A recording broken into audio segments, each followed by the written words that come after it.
Hey guys, Jake here coming at you with another math lesson. Today we're going to continue our discussion of the unit circle, but today we're going to be talking about some tips and tricks that I use and that I like to teach people about for how to memorize the unit circle. Oftentimes in a pre-calculus or college algebra class, you have to memorize the unit circle, all these points on the unit circle, and it can be challenging because this looks like a lot of nonsense, a lot of pies, a lot of square roots. It's kind of tough when you're first looking at it, so I want to talk about what I've done to memorize this because there are some pretty clear patterns in the unit circle. And once you're aware of those patterns, it can make it a lot easier to memorize, or at least memorize a portion of it and pretty quickly piece together the rest of it based on those patterns. So that's what I want to talk about today. Before we do that though, be sure to go check out gxmathlessons.com/precalculus-study-guide or scan that QR code in the upper right hand corner of your screen. It's a great tool I've come out with somewhat recently. It should save you a lot of time, save you some headaches studying for tests, doing homework in a pre-calculus or college algebra class. So go check that out. I know you won't regret getting yourself a copy of that. It is available for instant download, so you can get that within minutes. But let's go ahead and talk about the unit circle. So recently I made a video where I talked about how to use the unit circle and some different types of problems you can apply the unit circle. But oftentimes on a test, you're not given the whole unit circle. You have to have it memorized, which means you can either use your memorized facts about the unit circle to apply that to on a test or to certain types of problems on a test, like I talked about in that other video, which I'll put an info card up in the corner so you can check that out. But what I like to do is on a test, I'll find a blank section of the test. Maybe it's on the first problem where they ask you about the unit circle. Maybe it's on the back of the test. You have some blank space you can write. I would recommend just writing out the whole unit circle. It doesn't have to be perfect, right? The angles don't have to be all perfectly aligned. You just have to get something that you can use as a reference. But I found it helpful on a test where you know there's going to be a lot of unit circle type questions, a lot of sine, cosine, tangent of different angles. Draw out the entire unit circle and have that to refer back to, because it's going to make those problems fly by super easily. You're going to get them done in no time, and you'll get them all done right if you've correctly memorized and jotted down the unit circle. Of course, you may want to be careful about that if you don't feel confident about your understanding of the unit circle, but that's what this video should help address. So let's talk about how to memorize this. So there's two main components, I guess you could say three, to the unit circle, right? So you have your angle measurements, your radians in here, and you have your points with your x and y coordinate. The reason I say you could say there's three components is because each of these radians has a degree measurement that goes along with it. Now, I don't have degrees written on this unit circle because I want to write those in as we talk about them, because I really want to focus on the pattern of those points and not so much just have them listed out for you to memorize.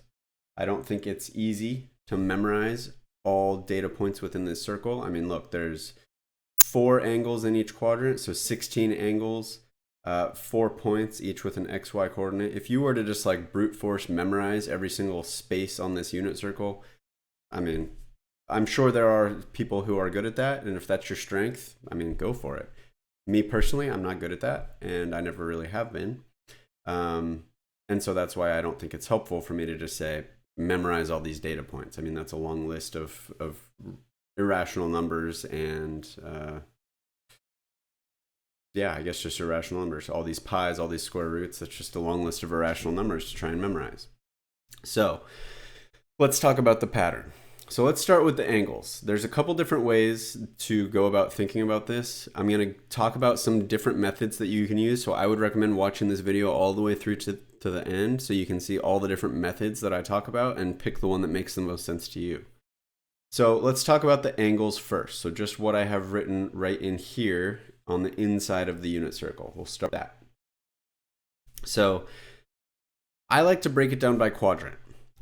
Personally, I think if you can memorize just the first quadrant of the unit circle, if you can memorize just this first quadrant, then we'll talk about the patterns that kind of go along to the other 3 quadrants. And if you memorize this first quadrant and understand the patterns, you can fill in the blanks on your own, kind of work through that problem solving process on your test to get your unit circle written down. Then you can refer back to that without having to memorize and figure out all these other 3 quadrants every single time. every time it comes up in a problem.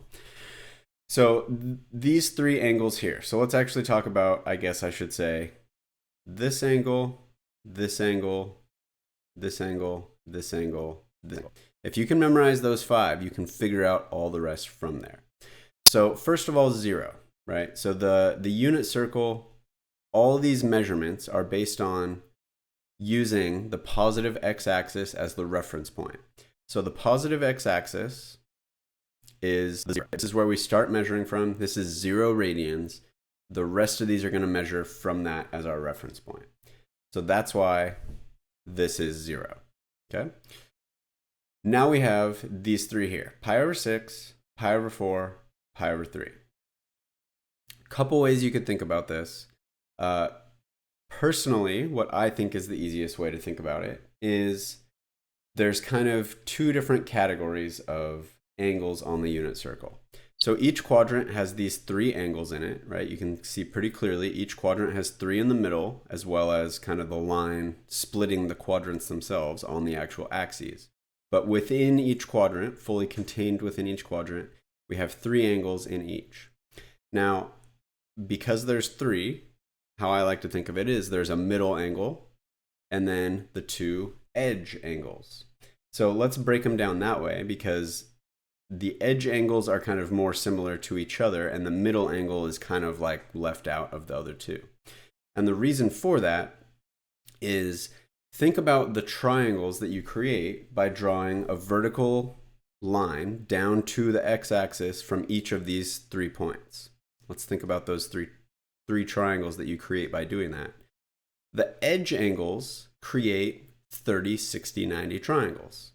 This one is a 60-degree angle. This one is a 30-degree angle.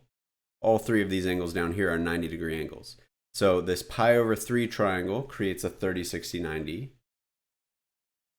This pi over 6 triangle also creates a 30, 60, 90, except the angles are in the opposite position. So this is your 60-degree angle. This is your 30-degree angle. And then you have a 90 right here. So both of those edge ones create 30, 60, 90 triangles. Or in other words, if you're talking about radians, they create pi over 3, pi over 6 triangles, right? So this angle right here is pi over 3. This angle right here is pi over 6. Similarly, this angle right here is pi over 6, and this angle up here is pi over 3. So the edge ones create similar triangles, right? They're just kind of like reversed of each other, where the angles are in different positions, but they're both 30, 60, 90 triangles. The middle triangle, the pi over 4 one, creates a pi over 4, pi over 4, pi over 2, or 45, 45, 90 triangle. So this angle right here and this angle right here are both pi over 4 radians, or 45 degrees. And then this is our 90-degree angle right here. So that's why they're kind of, you could think of them as 2 separate categories. And the reason why you might want to do that is because if you think of these pi over 3, pi over 6, or in other words, the two edge angles within each quadrant as being similar to each other, kind of putting them all in one category with each other, the reason why this kind of works out in a way that makes them a little bit easier to remember is each of these is 30 degrees, or pi over 6 radians. Well, think about what happens if you take pi over 6 and add it to pi over 6. If you do pi over 6 plus pi over 6, you get 2 pi over 6, which simplifies down to pi over 3, which gets you to this angle right here. And then if you take 2 pi over 6 and add another pi over 6, you get 3 pi over 6, which simplifies down to pi over 2. Well, look at that. Pi over 2 is right here. So my point is, if you continue doing this, if you add pi over 6 plus pi over 6 plus pi over 6, just keep on doing that over and over. Each time you do it, you're going to land on the next red one, the next edge of the 3. You're never going to land in one of these middle 3, but you will land on every single edge of the 3. So basically, this is pi over 6, this is 2 pi over 6, This is 3 pi over 6. This is 4 pi over 6. This is 5 pi over 6. This right here is 6 pi over 6, which simplifies down to pi. Then you have 7 pi over 6. Then you have 8 pi over 6, which simplifies down to 4 pi over 3. Then you have 9 pi over 6, which simplifies to 3 pi over 2. So that's something to keep in mind, is it always does simplify down to whatever number is actually written on the unit circle here. But each time you add pi over 6, you just get to the next either edge of the quadrant or outer 2 of the 3, right? So the middle one within each quadrant is left out of this pi over 6 pattern, but all the first and the third within each quadrant and each edge of quadrant is included within that. And then eventually you get back to 2 pi.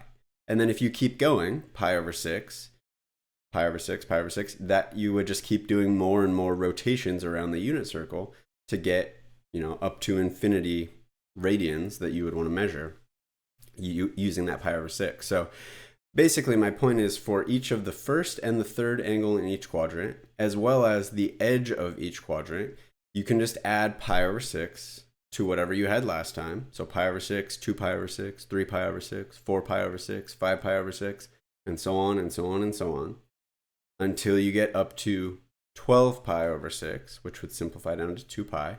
And then just make sure you simplify down each of those things, right? So you don't want to write 2 pi over 6. You don't want to write 3 pi over 6 or 4 pi over 6, because all those fractions can simplify down to pi over 3, pi over 2, 2 pi over 3, and so on. So many of those are going to simplify down, right? Any of these where you don't see a 6 in the denominator means they were able to simplify down to something simpler, but you can get to them by just adding pi over 6 to the prior one. So that's one method that I would recommend using. Now, of course, that does not cover the middle of the 3 in each quadrant. However, there is a very similar pattern that you can do for that. So let's talk about what that pattern is.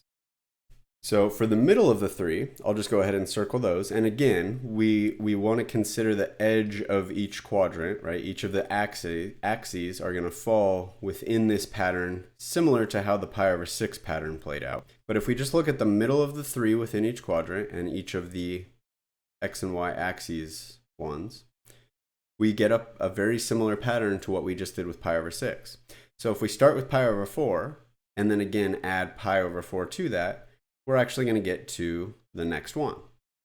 So if we start with pi over 4 and add pi over 4, we get 2 pi over 4, which simplifies down to the 2 and the 4 are going to simplify down to give us pi over 2, which, look at that. That's the positive y-axis right here. Then if we take our 2 pi over 4 and add another pi over 4, giving us 3 pi over 4,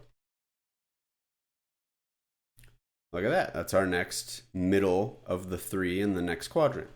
And then we can keep on doing this over and over and kind of fill out the rest of our circle. So 3 pi over 4 plus pi over 4 gives us 4 pi over 4, which simplifies down to pi, which gets us right here. And we can keep on going. So basically we get pi over 4, 2 pi over 4, 3 pi over 4, 4 pi over 4, 5 pi over 4, 6 pi over 4, which simplifies down, 7 pi over 4, which doesn't simplify, and then 8 pi over 4, which simplifies down to 2 pi. And then again, we could keep going multiple rotations around the unit circle, just continuing to add pi over 4, and we'll get to each chunk of these sections of the unit circle. Okay, so I think that's probably the easiest way to get all those interior angles labeled. That's how I would start when setting up a unit circle from scratch. Start with your x and y axis, and then put all these lines, so there's going to be 3 lines within each quadrant, and then make sure you count the actual axes as your lines as well. Be aware that you're going to have to label the axes, and then you just start with pi over 6, just add pi over 6 to itself over and over, and that'll get you all the axes labeled as well as the first and third of each quadrant. And then start with the pi over 4, add pi over 4 to itself over and over. That'll, again, kind of confirm that you've correctly labeled the axes, as well as get you the middle of the 3 within each quadrant. So really, based on that, what I have just done is showed you the pattern that you need in order to kind of fill out the whole unit circle. But again, there are 3 things you have to memorize to play out that pattern. These 3 that I have circled here is all you have to memorize. 0, pi over 6, and pi over 4. Memorize those 3 numbers where they belong on the unit circle. Make sure you know that pi over 6 is this first line within the first quadrant. Pi over 4 is this second line within the first quadrant. 0 is the positive x-axis. Memorize those 3 things, and then you can just replicate that pattern that I just showed you to fill out all these other points of data within the unit circle. Okay? So that's it. I broke down all those angles into 3 pieces of memorization. Now, what if you have degrees instead of radians? Let's talk about the pattern there because it is very, very similar. In fact, you can do the exact same thing just using radians instead of degrees. So again, we're still going to have 0. 0 is going to be the degrees that goes to this line. You still have 0. This first measure here is going to be 30 degrees. And this second measure here is going to be 45 degrees. Okay, so again, you can play out the exact same pattern. Just take 30 degrees, add 30 degrees plus 30 gets you 60. 60 plus 30 gets you 90. 90 plus 30 gets you 120. 120 plus 30 gets you 150. 150 plus 30 gets you 180. And so on. Just keep adding 30 till you get up to a full circle, which should be 360. And then you'll have all these first and third within each quadrant and each edge of quadrant labeled in degrees. And then you do the exact same thing with 45. 45 plus 45 is 90. 90 plus 45 gets you 135. And so on and so forth. Okay, same exact pattern. You're just using degrees instead of radians. And again, there's 2 options there. You could either memorize 0, 30, and 45, which is pretty reasonable, 3 different degrees. Or you can either just memorize the degrees or just memorize the radians and make sure you're comfortable with converting between degrees and radians. It's a very simple process. I've made videos on how to do both of those things. I'll go ahead and put an info card up at the top of the screen so you can go check that out. If you just want to memorize the radians or just memorize the degrees, make sure you can convert between the 2. Or you can memorize all 5 of these data points, right? These are both 0, 0, 0, 30, pi over 6, 45, pi over 4. So you can basically memorize those 5 numbers and know the pattern, know how to use those 5 numbers, and you can fill out every single radian and degree in the unit circle. Okay? Now let's talk about the points along the outside of the unit circle. That is the next important piece. So again, there is a pattern here. It's not too complicated, although personally I think the angles are a little bit easier to memorize, but really it's not much different, not much worse. Let's first talk about quadrants. We want to talk about the overall quadrants. And again, like I said, if you memorize this first quadrant, these 3 points right here, and recognize you can fill out all the other rest of the unit circle based on those 3 points. Okay? So that's where we're going to start. First, I think it would be helpful to understand the pattern of the overall, 4 main points that are on the axes. So you have your y-axis. These are simple. We have a unit circle, which means our circle is centered at the origin. It's centered at the point 0, 0, and it has a radius of 1, which means if we go 1 unit away from the center of the circle, we should be on the circle. So if we are at the center and we go 1 unit to the right, we should go from the point 0, 0 to 1, 0. Similarly, if we go from the point 0, 0 up 1 unit, we go from the point 0, 0 to 0, 1, right? We didn't move in the x direction, we moved 1 unit up in the y direction. Same thing over here, -1 in the x direction, 0 units up or down in the y direction.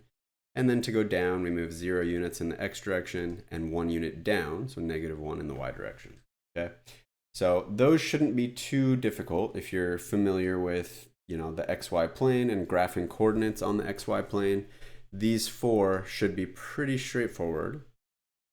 You just go from 0, 0 and just add or subtract 1 unit, depending on if you go in the X positive or X negative direction, and then add or subtract 1 unit to the Y, depending on if you go up or down in the Y direction. Okay. Now, let's talk about these three in the first quadrant. We have 1/2 root 3 over 2, root 2 over 2, root 2 over 2, root 3 over 2, and 1/2. These 3 points. Now, notice, even though there's 3 separate points, each has an X and a Y coordinate, so there's 6 separate kind of coordinate measures to keep in mind here. There's only 3 unique numbers, right? The number 1/2 shows up here and here.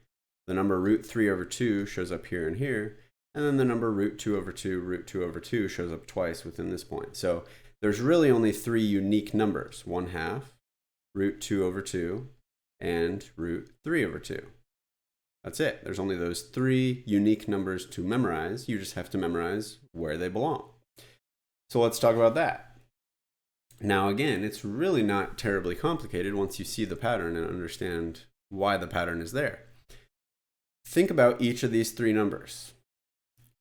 What if we were to think about roughly what value they hold, what their value is? And I don't mean, actually calculating what's root 2 divided by 2, what's root 3 divided by 2. Just think about these 3 numbers. Think about what's bigger, what's smaller, right? If we wanted to order these from least to greatest, how could we do it? Well, first of all, let me point out something kind of interesting here. You're probably looking at this thinking, kind of weird that these 2 have a square root and this one doesn't. Well, what's the square root of 1? The square root of 1 is 1. So actually, 1/2 is exactly the same thing as root 1 over 2. So we have a pretty clear pattern here between these 3 numbers. All 3 of them are fractions. All 3 of them have a square root in the numerator. All 3 of them have 2 as the denominator. And on top of that, look at the numbers in the square root on the numerator: 1, 2, 3, right? So you got 3 fractions, all with the same denominator. So just memorize that every single point on this unit circle, besides the 1, 0, the 0, 1, the -1, 0, the 0, -1, besides those 4 right on the actual axes, but each of the points that are within each quadrant, between the axes, all 3 of them are a fraction with a denominator of 2. So right away, you can say every single point within here has a denominator of 2. We just need to keep in mind what's the numerator and then which of them are positive and which of them are negative. Okay? Well, if we were to think about putting these in order of least to greatest, look at the actual value within the square root and order them by that, and they're going to be in the order of least to greatest, because the square root is a one-to-one function and it's always increasing. So if you take, what I mean by that is if you take the square root of a smaller number, the result is going to be smaller than if you take the square root of a bigger number. So even though we don't really need to figure out what the square root of 2, the square root of 3, and the square root of 1, I mean, we know the square root of 1 is 1, but the square root of 2 and the square root of 3 are a little bit more complex, a little bit harder to figure those out. We don't actually need to know what they are to know which one's bigger than the other. Because if we take the square root of 3 versus the square root of 2, 3 is bigger than 2. Therefore, the square root of 3 is going to be bigger than the square root of 2. So if we just put them in order of root 1, root 2, root 3, this is in order already from least to greatest. Now, the reason why that's helpful or important is think about where these show up on the unit circle. Look at each of these 3 points on the actual graph. And again, you don't have to perfectly draw this to just see which one's bigger or smaller. Look at this point compared to this point. Which one, ignoring these values, don't worry about that, just like this point on the graph. Which one has a bigger x coordinate and which one has a bigger y coordinate? Think about that. Well, we can see just based on where they sit on the circle, this one is to the right of this one. Right? It's to the right of it, which means it has a bigger x coordinate. So this one has to have a bigger x coordinate than this one, which this one is to the right of this one, which means this has to have a bigger x-coordinate than that. So we can see just by looking at where the points show up on the circle, where they show up on the xy plane, if we go from left to right, we should be getting smaller x-coordinates to the next biggest x-coordinate to the next biggest x-coordinate. So, well, let's look at the x-coordinates now. Look at the x-coordinate of this one, which is the most left, then the x-coordinate of this one, which is a little right, which should have a slightly bigger x-coordinate, then the x-coordinate of this one, which is again slightly more to the right, which means it should have the biggest of the three x-coordinates. Well, look at that. It's 1, 2, 3. It just goes from the smallest to the next biggest to the next biggest in the x-coordinates. Well, we can actually notice the exact same pattern if we look at the y-coordinates. This one is the lowest of the three. If we go a little bit higher, a little bit up, we should get a little bit bigger y-coordinate. If we go a little bit higher on the circle, a little bit more up, we should get a little bit bigger y-coordinate. So this should be the smallest, the middle, the biggest of the y-coordinates. And look at that. Look at our numerators. 1, 2, 3. Just goes in order, right? Very simple. That's all you have to keep in mind. As you go from left to right, you should get bigger x-coordinates. As you go from bottom to top, you should get bigger y-coordinates. So it's very, very straightforward. Okay. Now, the exact same pattern plays out in all the other three quadrants. So if that, makes sense, you're really just ordering from least to greatest. The exact same thing happens in the other quadrants too. The only thing you need to be careful of in the other quadrants is some of these are going to have negative values, some of them are going to have positive values. Well, think about the quadrant they're in to figure that out. That's very straightforward. If we're in the second quadrant should have negative x values and positive y values, right? Because we go to the left in the x direction and we go up in the y direction. So every single point within this second quadrant has a negative x and a positive y. Now it's just a matter of figuring out what the numbers are. Well, again, if we go from bottom to top, work our way from the lowest point to the highest, we should see our y-coordinates increasing. 1, 2, 3. Goes from smallest to biggest. Okay? Same thing happens in the x direction, except this time we just become kind of more negative. So if we start from closest to the y-axis, closest to this axis, and move further away from the axis, our x-coordinates should start becoming more and more negative, right? So it starts with -1, -2, -3. And again, every single one of these has a 2 on the denominator. They're all over 2. Same exact pattern in the third quadrant, except now let's think about the xy's in the third quadrant. We go to the left in the x direction, so negative x's. And we go down in the y direction, so negative y's. So notice every single one of these points here is negative x and y. And again, start from the 0, work our way down. Our y's should become more and more negative, so -1, -2, -3. Start from the 0 of the y-axis, so closest to x equals 0. And as we go left, our x's should become more and more negative, so -1, -2, -3. And then the exact same pattern plays out in the fourth quadrant, except here we have positive x's and negative y's, because we went to the right in the x direction and down in the y direction. That's it. That's all there is to it. So you can apply that same exact pattern. Now again, let's think about what you actually have to memorize to understand and apply this pattern. Well, this is it right here, these three numbers. They're all fractions, all over 2. The denominator's 2 in all of them. The numerator is √1, √2, √3. So if you memorize these three numbers right here and think about the patterns that we just discussed, you can fill in all 12 of these points just based on memorizing these three numbers. So I just broke this down into 8 things you actually have to memorize, right? √1 over 2, √2 over 2, √3 over 2. And then you have to memorize 0, pi over 6, pi over 4. And if you want to talk about memorizing degrees, you need to memorize 30 degrees and 45 degrees. 8 numbers. That's it. The entire unit circle can be memorized by memorizing these 8 numbers and understanding the patterns that we just talked about that show up here. That's all there is to it.